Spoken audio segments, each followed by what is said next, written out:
Okay, so D block and F block elements start करते हैं।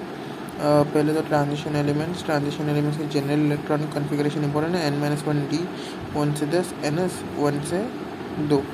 ये तो उसका एक्चुअली डेफिनेशन इंपॉर्टेंट है क्या कि metal which has incompletely filled orbital in the ground state और any of the common oxidation state.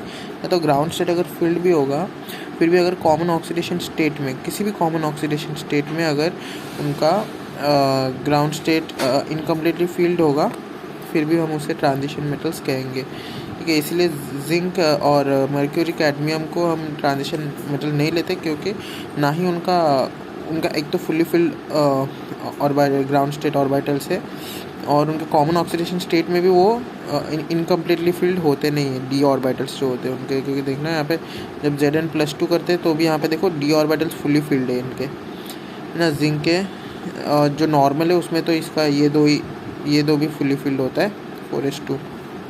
ठीक, तो जो डी ऑर्बिटल्स होते हैं वो उसमें इनकम्प्लीटली फिल्ड इलेक्ट्रॉन्स हो, जो डी ऑर्बिटल्स, तो ही हम उसे ट्रांजिशन एलिमेंट्स कहेंगे। इसलिए इनको हम ट्रांजिशन एलिमेंट्स नहीं कहेंगे, लेकिन फिर भी उनके प्रॉपर्टीज़ तो सिमिलर होते हैं इसके एल्कलाइन अर्थ मेटल्स के।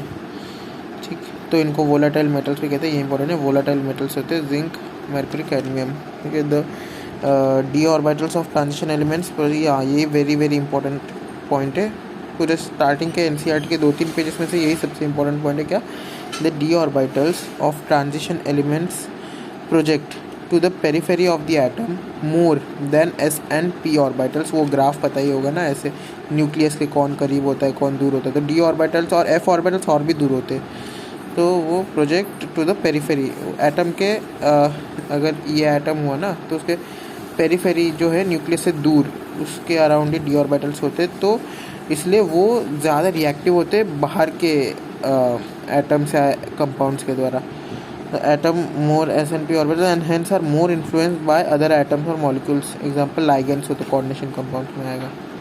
और यहाँ NCERT में एक इम्पॉर्टेंट एक्सेप्शन दे रखा है ना कि क्रोमियम का ये होता है, ये तो सबको पता ही होता है वैसे, 3d5 4s1 half filled is more stable.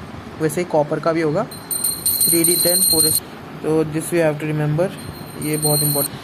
तो ये बहुत इंपॉर्टेंट, ये स्कैनिंग का 21 22 21 से लेकर 30 तक वेरी इंपॉर्टेंट, इसको याद रखना है पूरा ऐसे सीक्वेंस में, क्योंकि कोऑर्डिनेशन कंपाउंड्स में भी इलेक्ट्रॉनिक कॉन्फ़िगरेशन निकालने के टाइम में काम आता है। तो scandium, titanium, vanadium, chromium, manganese, ferrous, cobalt, निकल, कॉपर, जिंक।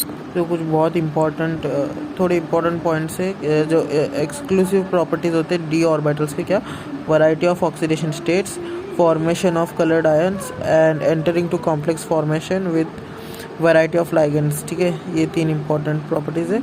और कैटालिटिक प्रॉपर्टी और पैरामैग्नेटिक बिहेवियर, ये प्रॉपर्टीज़ याद रखने।